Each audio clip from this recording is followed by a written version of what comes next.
पुरी समुंदर देखो, पुरी सी बीच समुंदर उड़ीसा में।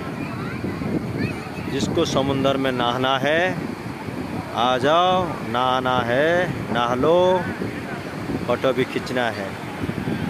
जिसको भी उड़ीसा आ जाओ, जगन्नाथ मंदिर की, जगन्नाथ महाप्रभु के दर्शन करो और सी बीच में समुंदर में नहा लो और भोलेनाथ बाबा लोकानाथ के दर्शन करो और सारे देवा देवी और मंदिर की दर्शन करो और घूमो फिरो, मस्ती करो, एंजॉय करो। जय जगन्नाथ।